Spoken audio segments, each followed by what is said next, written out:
Tonight, we're going to walk you through our process.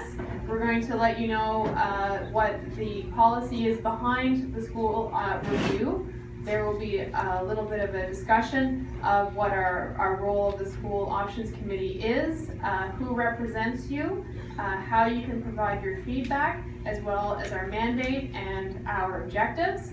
Then later after that, we'll do a little bit of an info session on the context that we're walking into, what the challenge is that this community is facing together. And then we want to hear from you. We want to hear about your ideas, your personal experiences with the schools, with your vision and your hope for this community and how we educate our young people going forward.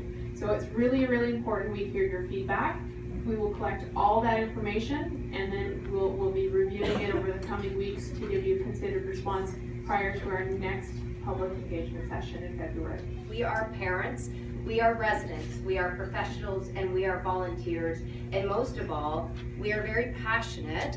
When you sit and listen to us, we're very passionate about putting our kids first.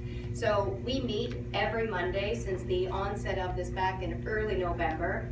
This is an amazing opportunity for us to have an influence to change and to put recommendations forth.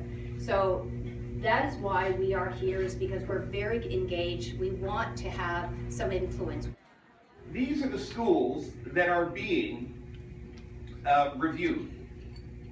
In a very high level, if those are our schools, this is what they look like. This is the geography that we're talking about.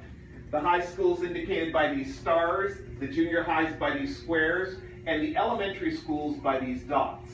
As a school option committee, one of the things they've been talking about is the reality of the diversity of the communities that are served by these schools. And we've been discussing this historical racial diversity and have been asking, what is that history? And where are we now? What is our hope for that diversity? And what are we going to need to support a healthy and diverse and vibrant school community in the future?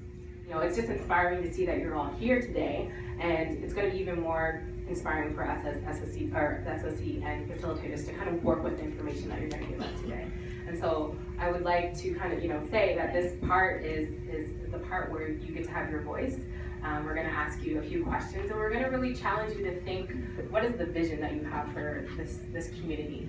You know this community really well from being here. You know what your kids need. You know what some of the challenges are that you face as parents, as educators. And so we really want this next portion to be about your voice. You're going to be able to kind of turn to your tables and spend some time, about 20 minutes, answering a series of questions. We're going to do 3 rounds of this, and so I'm going to ask you one question, and then you're going to spend 20 minutes talking about that question with your group.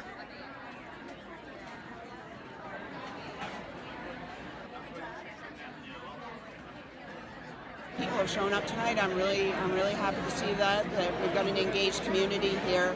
I'm happy to be participating in a very healthy discussion about the future of our schools. It certainly is exceeding my expectations, is the ability for us to have some participation and input into the process. So.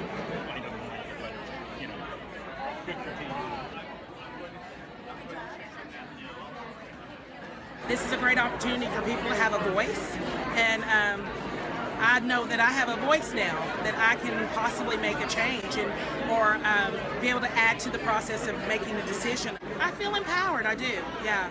And I think a lot of other people do. They feel empowered right now.